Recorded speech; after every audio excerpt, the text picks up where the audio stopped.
আচ্ছা, আমাদের smartphone, laptop বা এই যে এত সব ডিজিটাল গ্যাজেট, এগুলো এত সব জটিল কাজ করে কিভাবে? ব্যাপারটা হলো, এর পেছনে রহস্যটা কিন্তু অবাক করার মতো সহজ। তো চলুন, আজ সেই গোপন ভাষার পর্দাটা একটু উন্মোচন করা যাক। তো মূল প্রশ্নটা হলো, এই যন্ত্রগুলো আসলে চিন্তা করে কিভাবে? মানে ওরা ছবি এডিট করে, গেম চালায়, এমনকি পৃথিবীর অন্য প্রান্তের কারো সাথে আমাদের যোগাযোগ করিয়ে দেয় কিভাবে? এর উত্তরটা কিন্তু লুকিয়ে আছে মাত্র দুটো সংখ্যায়। এর মধ্যে প্রথমটা হলো শূন্য। সহজ কথায় এটা বন্ধ বা না, এই রকম একটা অবস্থা বোঝায়। একদমই সরল একটা ধারণা, তাই না? আর দ্বিতীয়টা হলো এক, মানে চালু বা হ্যাঁ। ভাবা যায় এই শূন্য আর এক, শুধু এই দুটো জিনিস দিয়েই কিন্তু তৈরি হয়েছে আমাদের পুরো ডিজিটাল দুনিয়াটা। ভাষাটা তো খুবই সহজ, তাই না? কিন্তু আসল চ্যালেঞ্জটা অন্য জায়গায়। সেটা হলো কোটি কোটি এমন হ্যাঁ বা না সিদ্ধান্তকে খুব দক্ষতার সাথে, খুব দ্রুত ম্যানেজ করা। আর ঠিক এইখানেই খেলাটা শুরু হয় লজিক বা যুক্তির, যা এই অসম্ভবকে সম্ভব করে তোলে। তাহলে চলুন এই যুক্তির ভাষায় একটু ডুব দেওয়া যাক। মানে সেই নিয়মকানুনের জগতে, যা দিয়ে একটা কম্পিউটার তার সমস্ত সিদ্ধান্ত নেয়। দেখুন, এর ভিত্তি কিন্তু মাত্র ৩টা অপারেটর। খুবই সিম্পল। প্রথমটা হলো নট।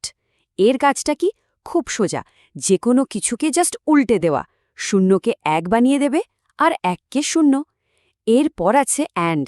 এটা এক রেজাল্ট দেবে, কিন্তু শর্ত একটাই, দুটোই ইনপুট এক হতে হবে। আর শেষে আসছে অর। এটা এক দেবে যদি অন্তত একটাও ইনপুট এক হয়। ব্যাস, এই তিনটেই হলো ডিজিটাল দুনিয়ার একদম কোর ভিত্তি। আচ্ছা, নিয়মগুলো তো জানা গেল। তাহলে এবার একটা লজিক পাজল সমাধান করা যাক, কি বলেন? দেখুন, এক্সপ্রেশনটা প্রথমে দেখতে একটা জটিল লাগতে পারে, কিন্তু কথা দিচ্ছি, নিয়ম ধরে এগোলে দেখবেন এটা আসলে বেশ সোজা। ওকে, চলুন তাহলে ধাপে ধাপে এগোই। প্রথম কাজ, মানগুলো বসিয়ে দেয়া। একদম সাধারণ গণিতের মতোই আমরা ব্র্যাকেটের ভেতরের কাজটা আগে সারব। তো শূন্য অর শূন্য করলে কি হয়? শূন্যই হয়। ঠিক আছে, এবার দেখুন, এই শূন্যের ওপর একটা নট অপারেটর আছে, মানে এটা উল্টে গিয়ে এক হয়ে যাবে। এবার আমাদের হাতে কি রইল? এক অ্যান্ড এক, আর এর ফল হয় এক। একদম শেষে এক অর এক করলে আমরা আমাদের ফাইনাল উত্তরটা পেয়ে যাই, আর সেটা হলো এক।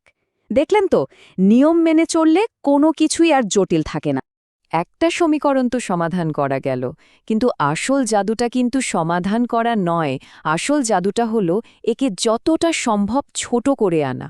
আর এই প্রক্রিয়াটাকেই বলে সরলীকরণ বা সিম্পলিফিকেশন। একবার এই স্লাইডটার দিকে তাকান। বাম দিকের ওই জটিল সমীকরণটা সরল করার পর ডান দিকে দেখুন, শুধু একটা মাত্র অক্ষরে এসে দাঁড়িয়েছে। এটাই হলো সরলীকরণের আসল পাওয়ার। আর এর মানে কি জানেন? এর মানে হলো আমাদের গ্যাজেটের প্রসেসরকে অনেক কম কাজ করতে হবে, আর ফলাফল, ডিভাইসটা চলবে অনেক অনেক দ্রুত। এই সরলীকরণের পেছনে কিন্তু কিছু মৌলিক নিয়ম আছে। যেমন ধরুন, একটা ভ্যারিয়েবল আর ঠিক তার উল্টোটা, মানে তার বিপরীতটাকে যদি অ্যান্ড করা হয়, তাহলে ফলাফলটা সবসময় শূন্য হবে। এটা বলতে পারেন একটা গোল্ডেন রুল। আবার কিছু দারুণ শর্টকাট সূত্রও আছে, যেমন এইটা, a plus a bar b। এটা সরাসরি হয়ে যায় a প্লাস b। এই ধরনের শর্টকাটগুলো যারা সার্কিট ডিজাইন করেন তাদের জন্য যে কী পরিমাণ সময় বাঁচায় তা ভাবাই যায় না।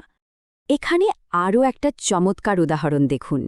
বাম দিকের ওই বিশাল এক্সপ্রেশনটা বুলিয়ান অ্যালজেব্রার নিয়ম কাজে লাগিয়ে ডান দিকে দেখুন কি ছোট একটা রূপে চলে এসেছে।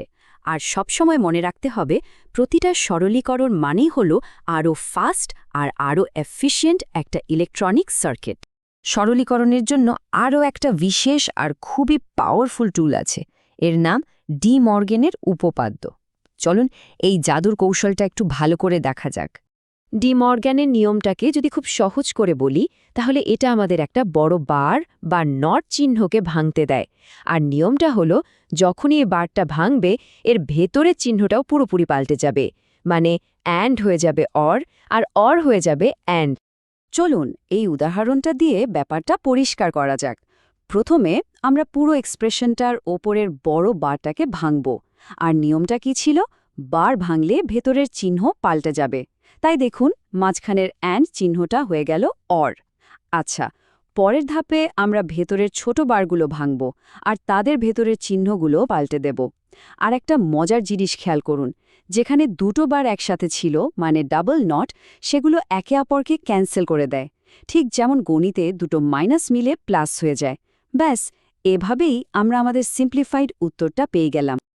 আচ্ছা, এই যে এত সমীকরণ, অ্যালজেব্রা, এটা যদি কারো কাছে একটু জটিল মনে হয়, তাহলেও কিন্তু কোনো চিন্তা নেই, কারণ এর একটা ভিজুয়াল উপায়ও আছে, আর একেই বলা হয় কার্নো ম্যাপ বা কে ম্যাপ।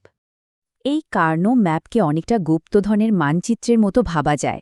এখানে কি করা হয়, সমীকরণের একগুলোকে ম্যাপের সঠিক জায়গায় বসানো হয়, আর তারপর সেই একগুলোকে নিয়ে গ্রুপ বা দল তৈরি করে সরলীকরণ করা হয়। কোনো জটিল অঙ্ক নয়, জাস্ট প্যাটার্ন খোঁজ। এই গ্রুপ করারও কিন্তু কিছু নিয়ম আছে। যেমন দুটো এক নিয়ে গ্রুপ করলে একটা ভেরিয়েবল বাদ পড়ে যায়, 4টে এক দিয়ে গ্রুপ করলে বাদ যায় দুটো ভেরিয়েবল, আর 8টে এক দিয়ে গ্রুপ করলে তিনটে ভেরিয়েবল গায়েব হয়ে যায়। মূল কথাটা হলো, গ্রুপ যত বড় বানানো যাবে, ফাইনাল সমীকরণটা তত বেশি সহজ হবে। স্ক্রিনে যে গ্রিডটা এখন দেখা যাচ্ছে, এটাই হলো সেই কার্নো ম্যাপ। এখানে কাজটা হলো সমীকরণের একগুলোকে এদের নির্দিষ্ট খোপে বসিয়ে দেওয়া, তারপর জাস্ট খুঁজে বের করতে হবে কোথায় কোথায় পাশাপাশি বা ওপর নিচে একের দল বানানো যাচ্ছে। এখানে কোনো জটিল বীজগণিতের ব্যাপার নেই, শুধু প্যাটার্ন দেখেই সমীকরণকে একদম সহজ করে ফেলা যায়। ব্যাপারটা অনেকটা ছবির মাধ্যমে অঙ্ক করার মতোই ইন্টারেস্টিং। তো এতক্ষণ ধরে আমরা যে লজিক, সিম্পলিফিকেশন আর কে ম্যাপ নিয়ে এত কথা বললাম, প্রশ্ন হল, এসবের আসল গুরুত্বটা কোথায়? Why does it matter? ব্যাপারটা হলো, এই যে সহজ সরল প্রতীকগুলো, এগুলোই কিন্তু আমাদের সিলিকন চিপের ভিত্তি। আর লজিককে যত সহজ করা যায়, তার সরাসরি প্রভাবগুলো হলো অনেক ফাস্ট প্রসেসর, আরও ছোট কিন্তু আরও পাওয়ারফুল ডিভাইস, আর বিদ্যুৎ খরচও অনেক কম। এক কথায় বলতে গেলে, আমাদের আজকের পুরো ডিজিটাল দুনিয়াটাই কিন্তু এর উপর ভর করে দাঁড়িয়ে আছে। আর সবচেয়ে গুরুত্বপূর্ণ ব্যাপারটা কি জানেন?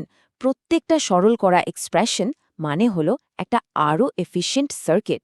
আর এই একই কাজটা, এই সরলীকরণের প্রক্রিয়াটা প্রত্যেকটা ডিভাইসের ভেতরে কোটি কোটি বার ঘটছে। ভাবুন তো একবার, এই ছোট ছোট উন্নতিগুলোই একসাথে মিলে একটা বিশাল পরিবর্তন নিয়ে আসে। এখন যেহেতু আমরা আগের চেয়ে অনেক দ্রুতগতির লজিক তৈরি করতে শিখে গেছি, তাহলে আসল প্রশ্নটা হলো, এরপর আমরা কোন বড় সমস্যাগুলোর সমাধান করব? ভবিষ্যতের